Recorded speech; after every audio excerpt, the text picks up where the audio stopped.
The lunchbox shouldn't have been in my briefcase.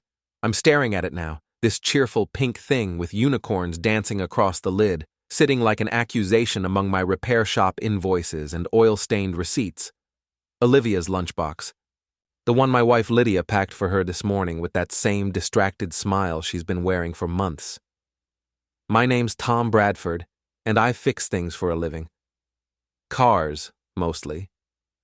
Sometimes people bring me lawnmowers or generators, anything with an engine that's given up the ghost. I'm good with my hands, always have been.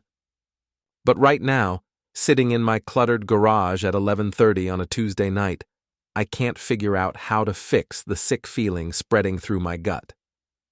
The lunchbox is still half full. Olivia barely touched her sandwich, left the apple slices brown and curled.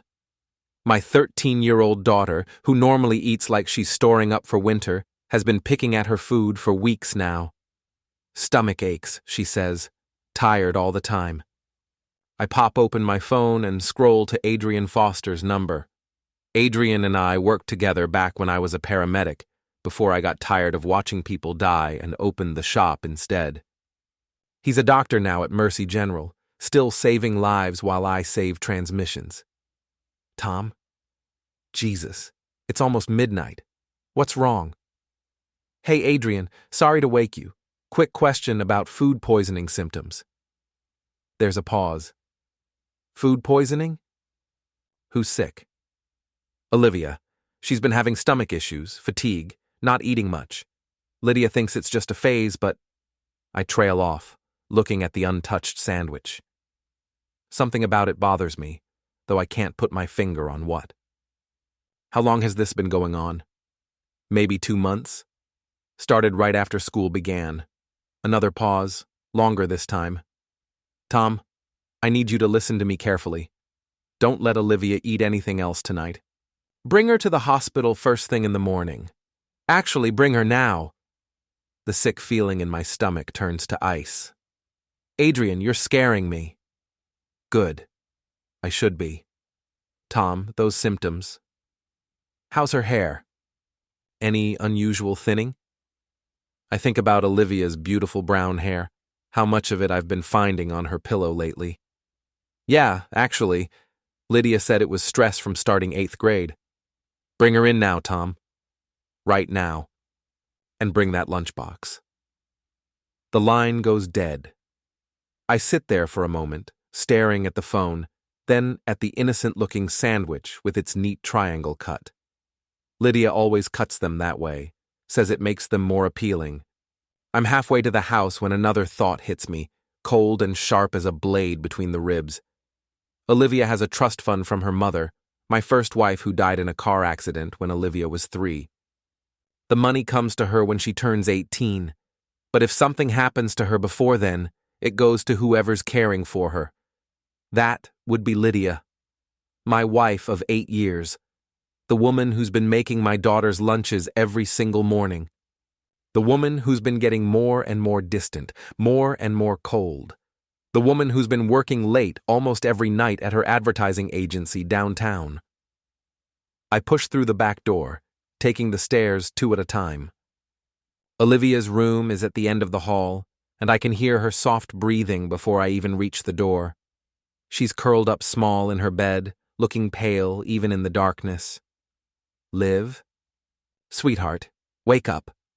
She stirs, blinking up at me with eyes that seem too big for her face now. When did she get so thin? Dad? What's wrong? We need to go to the hospital, just as a precaution. She sits up slowly, and I notice how the movement seems to cost her effort. Is it my stomach again? I told you, it's not that bad. I know, honey. But Dr. Foster wants to run some tests, make sure everything's okay. Lydia appears in the doorway, wrapped in her silk robe, looking perfectly put together even though I supposedly just woke her up. What's going on? Tom, it's the middle of the night. Adrian thinks Olivia should be checked out. Her symptoms have been going on too long. Something flickers across Lydia's face, there and gone so quickly I almost miss it. Fear? Guilt? Don't you think you're overreacting? She's fine. Kids get run down sometimes. She's not fine. The words come out harder than I intended. Look at her, Lydia. Really look at her. Lydia's eyes narrow. I look at her every day, Tom. I'm the one who takes care of her while you're buried in that garage. I think I'd know if something was seriously wrong. Then you won't mind if we let a doctor confirm that?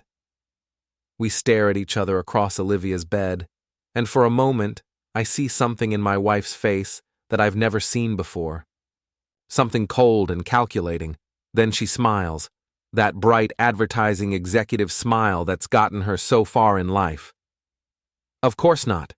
I'll get dressed. No need. Olivia and I can handle this. Another flicker of something across her features. I should come with you. I'm her mother. Stepmother, I want to correct, but don't. Stay here. Get some rest. I'll call you from the hospital. I help Olivia get dressed, my hands shaking slightly as I tie her shoes. She leans against me, and I can feel how fragile she's become. How did I not notice this happening? How did I let it get this far? Because I trusted Lydia. Because I believed her when she said Olivia was fine, just going through a phase, just stressed about school. The drive to Mercy General takes 15 minutes that feel like hours. Olivia dozes against the passenger seat, and I keep glancing over to make sure she's still breathing. Adrian meets us at the emergency entrance, still in scrubs from whatever surgery he was finishing up. How is she? He asks, helping Olivia into a wheelchair. Weak. Tired. She's lost weight. Adrian nods grimly. Let's get some blood work done. Tom, I need to ask you something, and I need you to think carefully before you answer. Has anyone in your house been sick recently? Any home renovations? New paint? New carpeting? No, nothing like that. Why? What about pest control?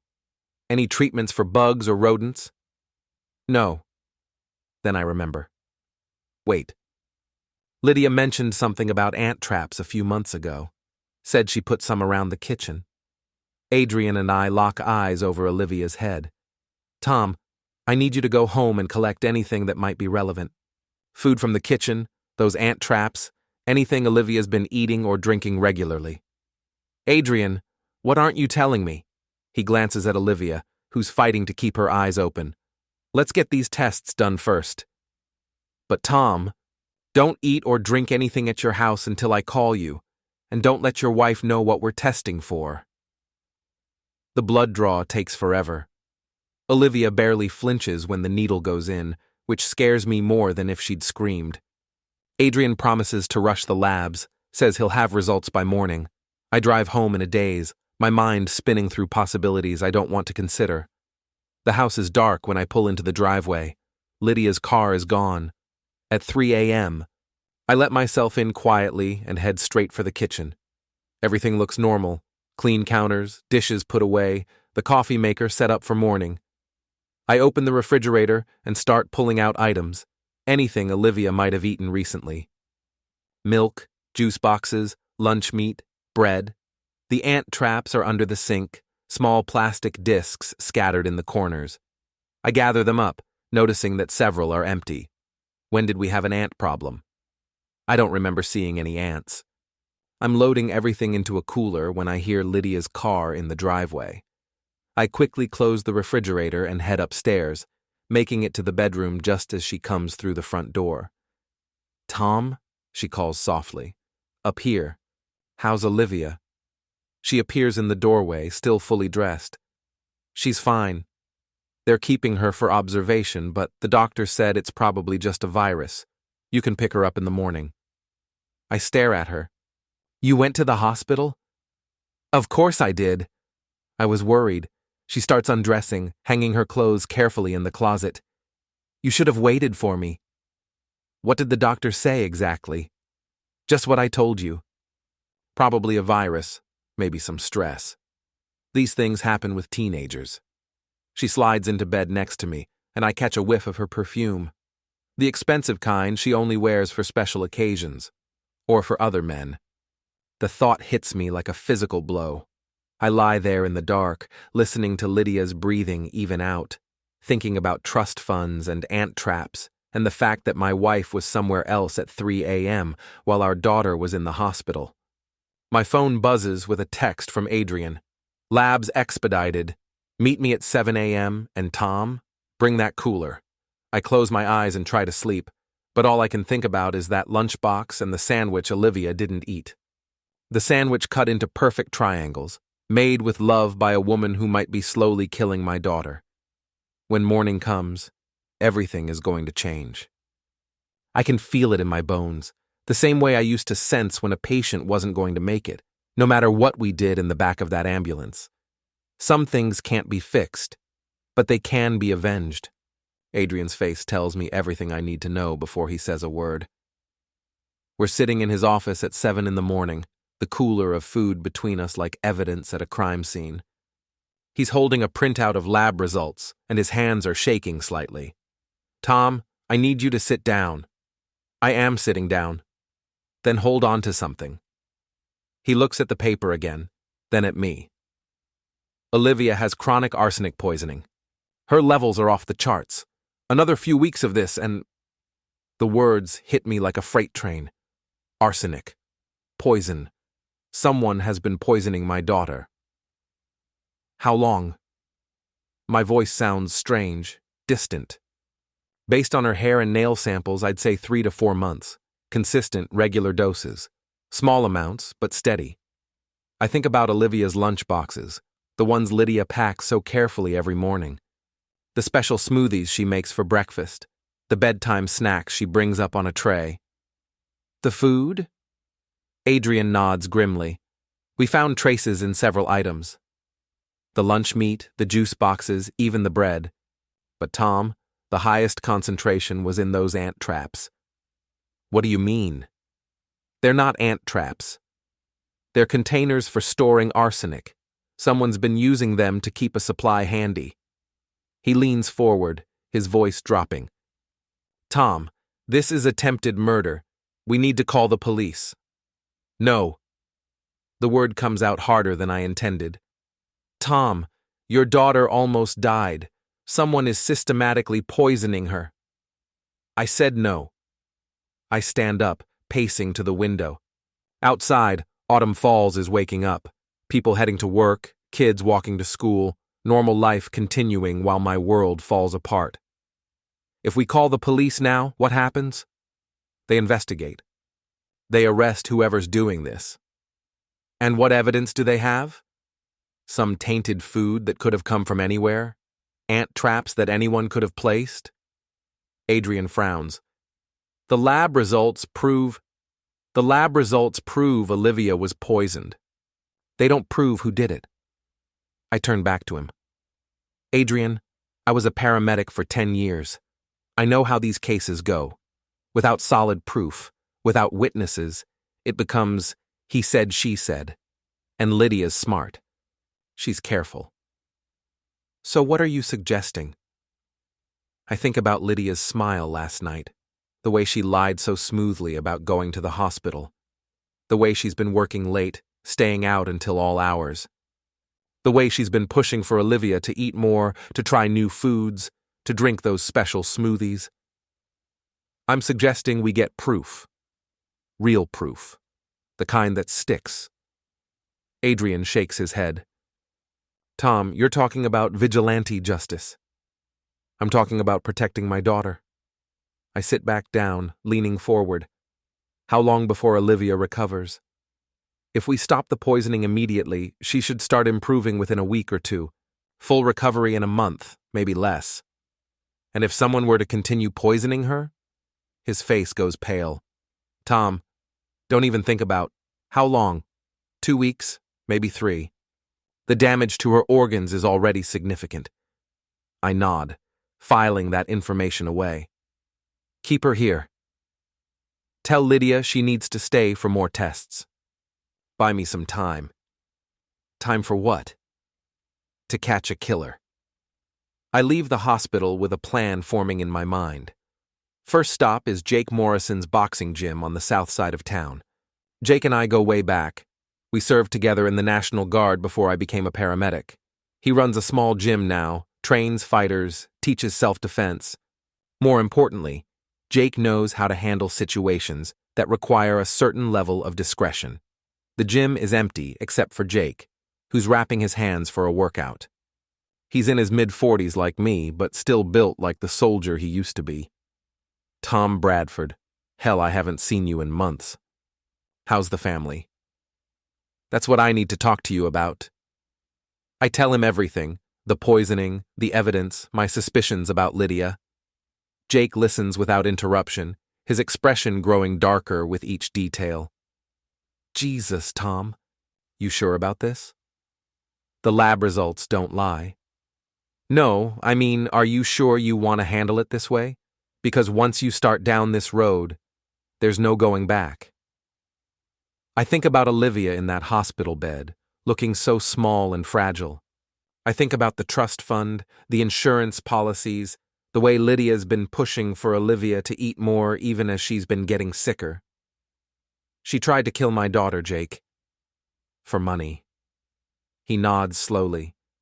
What do you need? Surveillance equipment, small cameras, audio recording devices, and someone who knows how to use them. I can handle that. What else? Information. Lydia works at Brennan and Associates downtown. I need to know who she's been seeing, where she goes after work, what she's been up to. You think there's someone else involved? A woman doesn't just wake up one day and decide to poison a child. Someone put her up to this, or she's doing it for someone. I pause. Either way, I'm going to find out who. Jake goes to a locked cabinet and pulls out a small black case. Inside are devices that look like they belong in a spy movie. Tiny cameras, wireless microphones, GPS trackers. This stuff is military grade, completely undetectable if you place them right.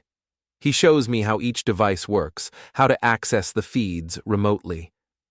Tom, I have to ask, what's your end game here? You planning to kill her? The question hangs in the air between us. Am I? The thought has certainly crossed my mind. But killing Lydia won't undo what she's done to Olivia. It won't expose whoever else might be involved. No, I'm going to destroy her. Completely. I'm going to take everything she cares about and burn it to the ground. Jake grins, and for a moment he looks like the young soldier I used to know. Now that sounds like a plan. I spend the rest of the morning placing cameras throughout the house. One in the kitchen, focused on the area where Lydia prepares food. One in our bedroom, one in her home office. The devices are so small they're virtually invisible, and the wireless signals feed directly to an app on my phone. By the time Lydia comes home for lunch, I'm back at the shop, pretending to work on a transmission while watching her every move on my phone screen. She goes straight to the kitchen and opens the refrigerator. For a moment she just stands there staring at the shelves. Then she pulls out her phone and makes a call. "It's me," she says. "We have a problem." I turn up the volume, my heart pounding. Some of the food is missing.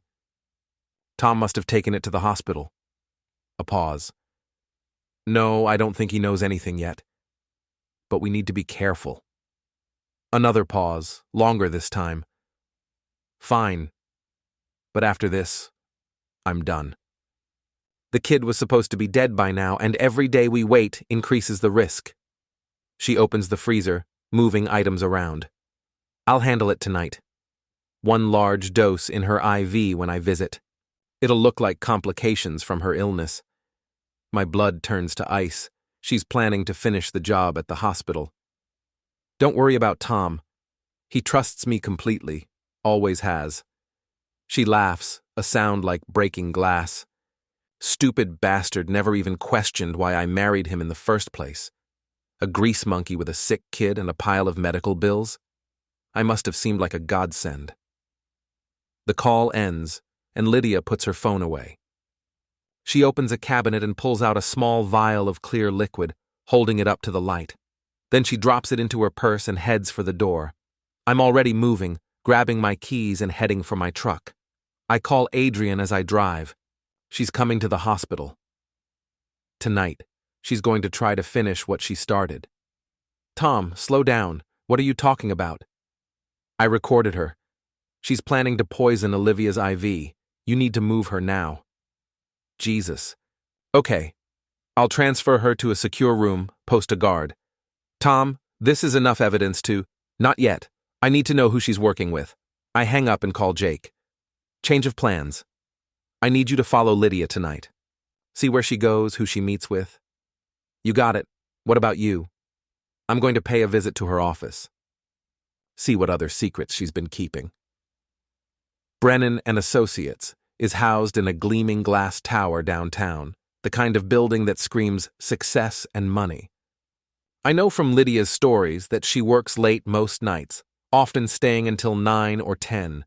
But according to the GPS tracker Jake helped me place on her car, she's been spending those late nights somewhere else entirely. The security guard in the lobby is reading a newspaper and barely looks up when I sign in as a delivery person. I take the elevator to the 12th floor, where Lydia's agency occupies half the building. Her office is corner suite with a view of the river. The door is locked, but Jake taught me a few things about getting past simple locks. Inside, everything is pristine. Awards on the walls, family photos on the desk, the picture of success. But it's her computer that interests me most. The password is easy: Olivia's birthday. Lydia always was sentimental about the wrong things. Her email is full of client correspondence, meeting schedules, the usual office politics. But buried in a folder marked personal, I find what I'm looking for. Email after email to someone named Dylan Chen. Not work-related emails. Love letters. My darling Dylan, one reads. Soon this will all be over and we can be together. The girl is getting weaker every day. Tom suspects nothing. Just a little longer, my love. Dylan's responses are equally damning. I can't wait to start our new life together. The house in Costa Rica is perfect. No extradition treaty, and the money will last forever. You're sure the trust fund will transfer immediately? The moment she's declared dead, yes. Tom signed all the papers when we got married, giving me full authority over Olivia's care and finances. He was so grateful to have someone help with her medical bills. I screenshot every email, every text exchange, every piece of evidence. The picture that emerges is clear. Lydia and Dylan have been planning this for months. They researched arsenic poisoning, figured out the perfect dosage, even picked out their retirement destination. But there's something else in the emails, something that makes my blood boil even more. References to the others, mentions of previous jobs, discussions of technique and timing. This isn't their first time. My phone buzzes with a text from Jake. Following target. She's at the Riverside Hotel, room 412, not alone. I close Lydia's computer and head for the hotel. Time to meet Dylan Chen.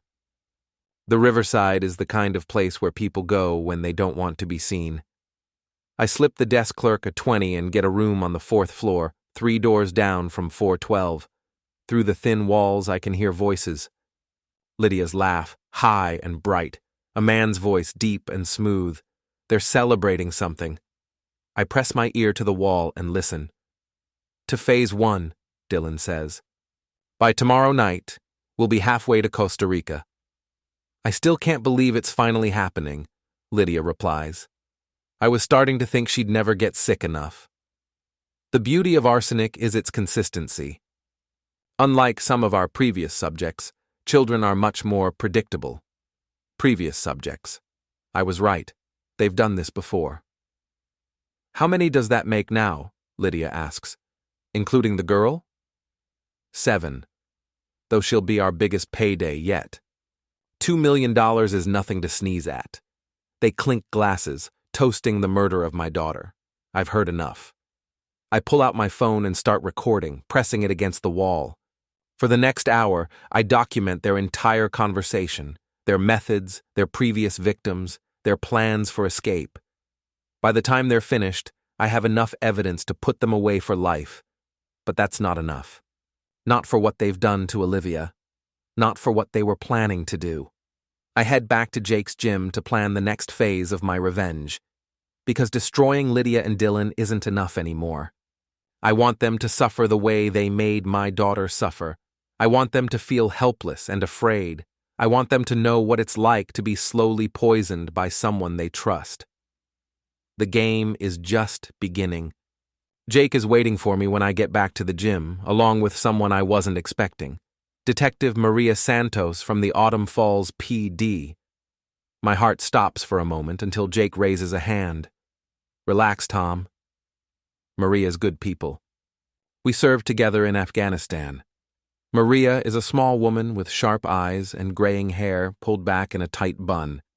She looks like someone's grandmother, which probably serves her well in interrogations. Jake filled me in on your situation, she says without preamble.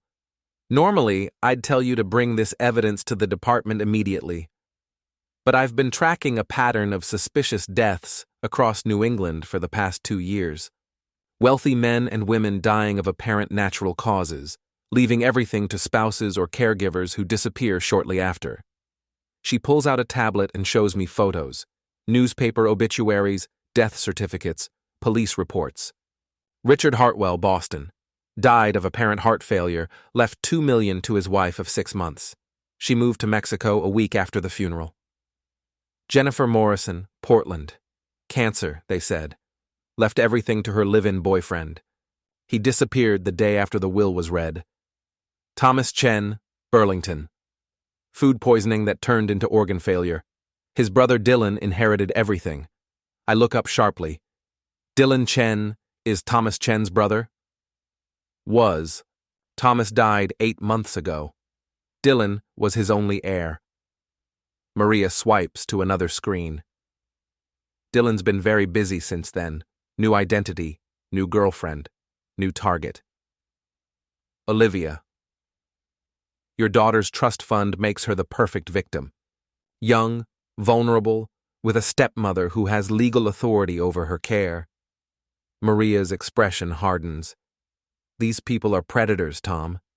They've killed at least 6 people that I can prove, probably more. Jake leans forward. So why haven't you arrested them? Same problem Tom identified. No solid evidence linking them to the crimes. They're careful, they plan well, and they never stay in one place long enough to establish a pattern. She looks at me. Until now. What do you mean? I mean, you've given us something we've never had before, real-time surveillance of an active crime. With your recordings and the evidence from the hospital, we can build a case that will stick. I shake my head. Not good enough. Even if you arrest them, even if they go to prison, that doesn't undo what they've done. Olivia will carry the effects of this poisoning for the rest of her life. And what about the other victims? Their families deserve justice too. Maria studies me for a long moment. What are you proposing? I want to expose them. Publicly. I want everyone to know what they are, what they've done. I want their names and faces plastered across every news outlet in the country. That's not how the justice system works, Tom. The justice system failed those other victims. It almost failed Olivia. I stand up, pacing to the window. These people count on staying hidden, on moving from place to place before anyone catches on. What if we took that away from them? Jake grins. You want to flush them out? Exactly. Make them desperate. Make them sloppy. Force them into making mistakes. Maria frowns. That's dangerous, Tom. Cornered animals are unpredictable. So are fathers protecting their children. Over the next hour, we plan what Maria calls the most insane undercover operation she's ever been part of. The goal is simple. Get Dylan and Lydia to confess to their crimes on camera, in front of witnesses, in a way that can't be disputed or covered up. The plan is anything but simple. First, I need to convince them that Olivia is dead. Adrian will help with that. Fake medical records, a staged death at the hospital, even a phony obituary in the local paper. As far as Dylan and Lydia know, their plan worked. Second, I need to make them think they're in danger of being caught. Maria will leak information to the press about a suspicious death investigation, mentioning details that only the killers would recognize. Finally, I need to get them both in the same place at the same time, with cameras rolling and witnesses present. There's a charity auction next Friday night at the Autumn Falls Community Center, Jake suggests. Big social event, lots of cameras, plenty of witnesses. Half the town will be there. Perfect. Lydia loves those kinds of events. Good for her image, I think for a moment. But how do we get Dylan there? Leave that to me, Maria says. I'll make sure he gets an invitation he can't refuse. We spend the rest of the evening working out the details. Jake will handle the technical side. Hidden cameras, wireless microphones, remote access to the building's PA system. Maria will coordinate with the press, making sure reporters and cameras are in position. My job is the hardest. I have to convince two killers that they're safe while simultaneously driving them into a panic. The next morning, I start phase 1. Adrian meets me at the hospital with grim news, for show. I'm sorry, Tom. We did everything we could, but the poison had already done too much damage to her organs. Olivia passed away at 3:17 this morning. I break down in the hallway, my grief real even though it's for a different reason. Nurses comfort me, doctors offer condolences, and within an hour the story is all over the hospital. By noon, it's in the local paper. By evening, it's on the news. Lydia comes home that night with red eyes and a story about how devastated she is. She holds me while I cry, whispering comforting words about how Olivia is in a better place now, how her suffering is over. It takes every ounce of self-control I have not to strangle her on the spot. The funeral arrangements, she says softly. I can handle those if you're not up to it. No, I need to do it. It's the last thing I can do for her. Of course. Whatever you need. She kisses my forehead. Tom, I know this isn't the right time, but we should talk about Olivia's trust fund. There are legal procedures we need to follow. There it is. Less than 12 hours after my daughter's supposed death, and she's already talking about the money. I can't think about that right now. I understand. But the lawyers say we need to file the paperwork within 30 days, or there could be complications. She strokes my hair. I've already started the process. I hope that's okay. You've been planning this for a while, haven't you? She stiffens slightly. Planning what? The legal stuff. You seem to know a lot about it. I just want to make sure everything goes smoothly. Olivia would want us to be taken care of. That night, I lie in bed listening to Lydia make quiet phone calls in the bathroom. Through the door, I can hear fragments of conversation. It's done. Yes, tomorrow. Costa Rica. The money should transfer by Friday. On Wednesday, Maria's story breaks. Suspicious death investigation launched in Autumn Falls. The article mentions arsenic poisoning, suspicious insurance payouts, and a possible connection to similar deaths in other states. Lydia reads it at breakfast, her face pale. Tom, do you think they're talking about Olivia? I don't know. Why would they investigate her death? Maybe it's routine, when children die unexpectedly. She trails off, but I can see the wheels turning in her head. That afternoon, Dylan calls. I can hear Lydia's side of the conversation from my position at the kitchen camera. They can't know anything. The hospital records are clean. No, I destroyed everything. Friday night, then we leave Saturday morning. I love you too. Perfect. They're sticking to their timeline. Thursday brings more pressure. Maria arranges for a detective to visit the house, asking routine questions about Olivia's illness and death. The detective is actually one of Maria's trusted colleagues, but Lydia doesn't know that. Mrs. Bradford, did you notice any unusual symptoms before your stepdaughter became ill? No, nothing. She seemed fine, and then suddenly she was so sick. What about her diet? Any changes in eating habits, new foods, supplements? Just the usual teenage stuff. She was always trying new things. Lydia's voice is steady, but I can see her hands shaking. We'll need to examine the kitchen, look for possible sources of contamination. Of course. Whatever you need. The detective spends an hour going through our cabinets, taking samples, asking questions. Before he leaves, he drops the bombshell. Mrs. Bradford, we found traces of arsenic in several food items. We'll need you and your husband to come in for questioning tomorrow. Lydia's face goes white. Questioning? Are you saying someone poisoned Olivia? We're exploring all possibilities. Please don't leave town until we've had a chance to speak with you both. After the detective leaves, Lydia disappears into her office. Through the hidden camera, I watch her frantically deleting files, shredding documents, making phone calls. Dylan, we have a problem. They found arsenic. I don't know how. We need to move up the timeline. Tonight. She's panicking, which is exactly what I wanted. Panicked people make mistakes. Friday morning, Lydia is a nervous wreck. She barely eats breakfast, jumps at every sound, checks her phone constantly. When I suggest we attend the charity auction that evening, to keep up appearances, show people we're coping, she almost refuses. I don't think I'm up for a social event, Tom. Olivia would want us to be there. She always loved those auctions. I take her hand, forcing myself not to recoil from her touch. Besides, it might be good for us to get out, be around people. I suppose you're right. That afternoon, Dylan checks into the Riverside Hotel under a false name. Maria's surveillance team tracks his every move as he meets with Lydia in the parking lot of a grocery store on the outskirts of town. Through their hidden microphones, we hear their entire conversation. The cops know about the arsenic, Lydia says. We need to leave tonight. Calm down. They don't have any real evidence, or they would have arrested us already.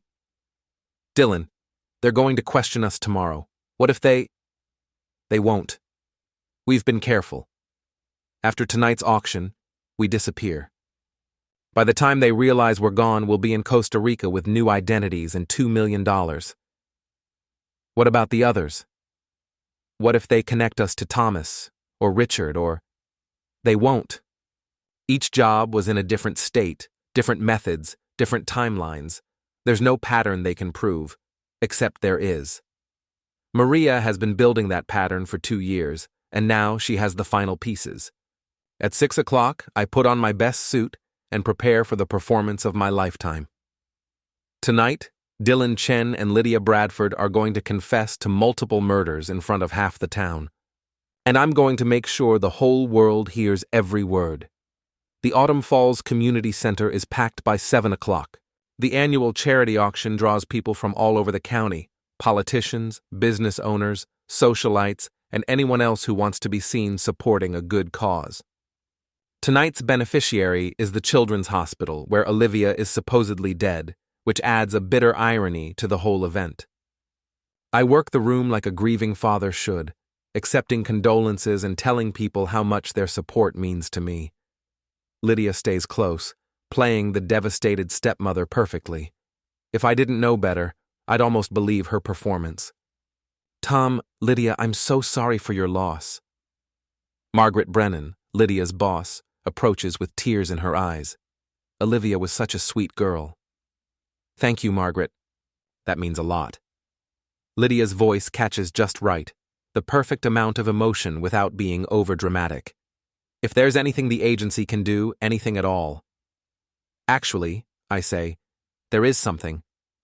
Lydia's been so strong through all of this, but I think she needs some time away. Maybe a leave of absence? Margaret nods immediately. Of course. Take as long as you need, Lydia. Your job will be here when you're ready. Lydia squeezes my hand, and I can feel her relief. She thinks I'm helping her establish an alibi for her disappearance. At 7:30, Dylan makes his entrance. He's using the name David Clark tonight, and he's dressed like money, expensive suit, gold watch, the kind of confidence that comes from never having to worry about consequences. Maria's people identified him to the auction organizers as a potential major donor, which got him a VIP invitation and a prime table near the front. I watch Lydia's face when she spots him across the room. For just a moment, her mask slips, and I see the real emotion there. Not grief for Olivia, but excitement about her future with her lover. Tom, I need some air, she says. This is all a bit overwhelming. Of course.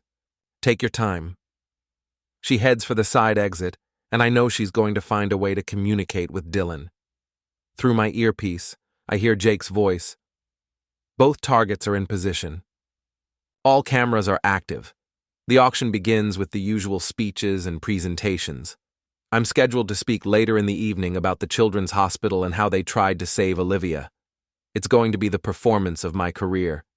During the cocktail hour, I position myself where I can observe both Dylan and Lydia without being obvious.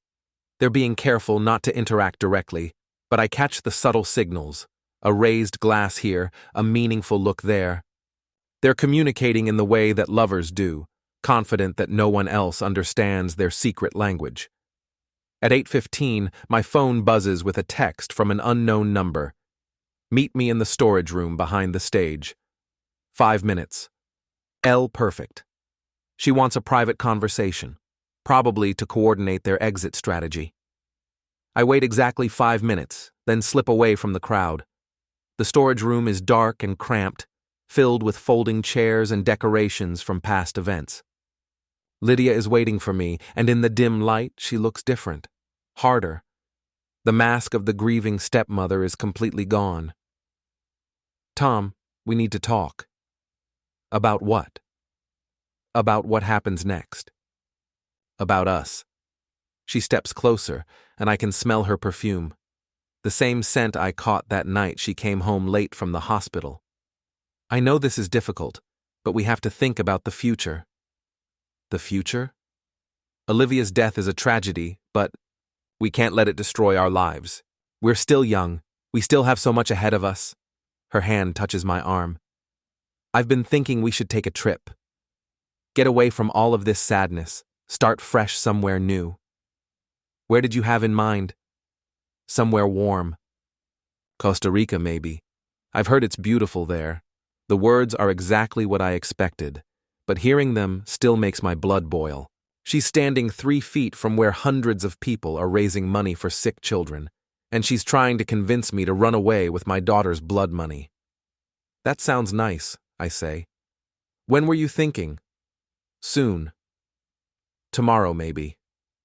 I know it seems sudden, but Tom, the police are asking questions about Olivia's death. They think someone poisoned her. That's ridiculous. Who would want to hurt Olivia? I don't know, but they seem to think it was someone close to her. Someone in the house. She moves even closer, her voice dropping to a whisper. Tom, what if they try to blame us? What if they think we did something wrong? Did we? The question hangs in the air between us. For a moment, Lydia's composure cracks, and I see something cold and calculating in her eyes. Of course not. But you know how these things go. They need someone to blame, and we're the obvious targets. She takes my hands in hers. That's why we need to leave. Tonight, if possible. Lydia, are you saying you think we should run? I'm saying we should protect ourselves. Take Olivia's trust fund money and start over somewhere they can't touch us. There it is. The admission I've been waiting for. She's talking about fleeing with the money from my daughter's death, and she's trying to make me complicit in it. What about your job? Your life here? None of that matters now. Tom, I love you, but I love our future more. And our future is in Costa Rica with $2 million and no one asking questions about what happened to a sick little girl. My hands are shaking with rage, but I keep my voice steady. You've really thought this through. I've had to. Someone needs to think clearly in this situation. She pulls out her phone and shows me a screen full of travel information. I've already booked the flights. We leave tomorrow at noon. We? You, me, and David. I blink. David? My partner. In this. She takes a deep breath. Tom, I haven't been entirely honest with you. David and I have been working together for a while now. This isn't the first time we've had to relocate because of suspicious circumstances. What are you saying? I'm saying that Olivia wasn't our first job. There have been others. Lonely people, sick people, People with money and no one to protect them. Her voice is matter-of-fact, like she's discussing the weather. It's actually quite lucrative if you know what you're doing. I stare at her. This woman I married, this woman I trusted with my daughter's life. How many others? 6, including Olivia. David's very good at finding the right targets, and I'm very good at gaining their trust. She smiles, and it's the most chilling thing I've ever seen. You were perfect, Tom. A widower with a sick child and money in the bank. You practically threw yourself at me. And Olivia? Was always part of the plan. The trust fund was too tempting to ignore. She shrugs. I actually grew fond of her, which made it harder than usual. But business is business. I want to kill her. Right here, right now, with my bare hands. But I force myself to stay calm, to keep her talking. What happens now? Now you decide. You can come with us and share in the money, or you can stay here and face the police alone. She checks her watch. David's waiting for my signal. If you're in, we leave tonight. If not. If not? If not, you become a liability. And David is very good at handling liabilities. The threat is clear. Join them or die. I need to think about this. You have 5 minutes. Then I need an answer. She heads for the door, then turns back. Tom, I really do hope you'll come with us. Despite everything, I've grown fond of you too. She leaves me alone in the storage room, and I immediately activate the microphone Jake gave me.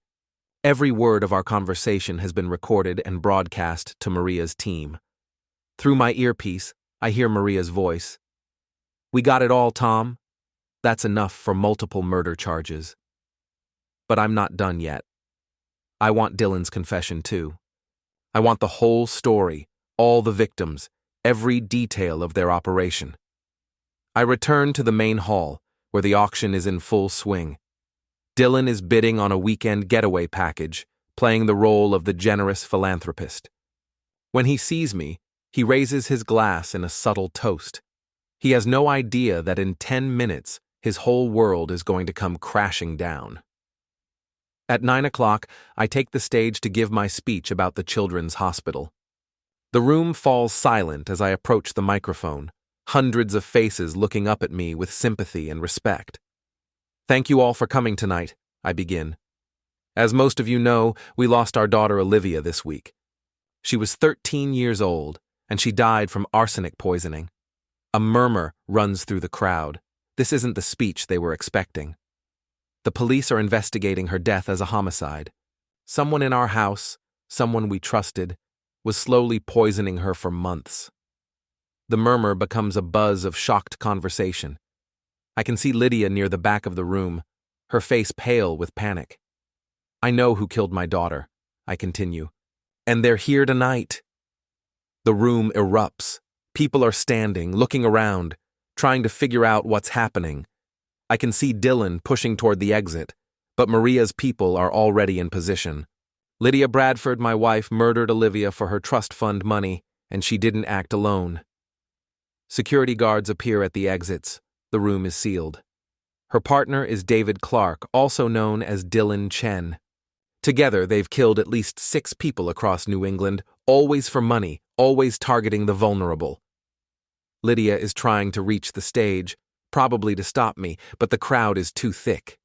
Dylan has given up on escaping and is standing frozen near the bar. They thought they could get away with it. They thought no one would figure out their pattern of moving from place to place, killing for inheritance money, then disappearing. I pull out my phone and connect it to the PA system. The room fills with the sound of Lydia's voice from our conversation in the storage room. 6, including Olivia. David's very good at finding the right targets, and I'm very good at gaining their trust. The crowd is stunned into silence. On the recording, Lydia's voice continues, You were perfect, Tom. A widower with a sick child and money in the bank. You practically threw yourself at me. People are staring at Lydia now, recognition and horror dawning on their faces. She's trapped in the middle of the crowd, nowhere to run. And Olivia, my recorded voice asks, was always part of the plan. The trust fund was too tempting to ignore. I actually grew fond of her, which made it harder than usual. But business is business. The recording ends, and the room explodes into chaos. People are shouting, cameras are flashing, and in the middle of it all, Lydia and Dylan are being handcuffed by Maria's team. But I'm not finished yet. There's more, I say into the microphone, and somehow my voice cuts through the noise. Olivia isn't dead. The room goes silent again. My daughter is alive and recovering at Mercy General Hospital. We faked her death to catch her killers. I look directly at Lydia, who is staring at me with pure hatred. Did you really think I'd let you finish the job? The crowd erupts again, but this time it's with cheers and applause. I can see reporters frantically taking notes, cameras recording every moment. Dylan breaks free from the officers holding him and charges toward the stage. You son of a bitch! You ruined everything. He doesn't make it 5 feet before Jake tackles him to the ground. As they drag Dylan and Lydia away, she screams at me over the crowd. You think you've won? There are others. This doesn't end with us. But she's wrong. It ends tonight, in this room, with the whole world watching. Maria appears at my side as the chaos begins to settle. Tom, that was the most insane thing I've ever seen. Also the most effective. Did we get everything we need? And then some. Between the recordings, the confessions, and about 50 witnesses, these two are going away forever. I nod, suddenly exhausted. Good. There's something else. Dylan had a laptop in his hotel room with files on dozens of potential victims. Names, addresses, financial information, medical histories. We're going to be able to warn them, maybe save some lives. That's when it hits me. We didn't just catch 2 killers. We dismantled an entire operation.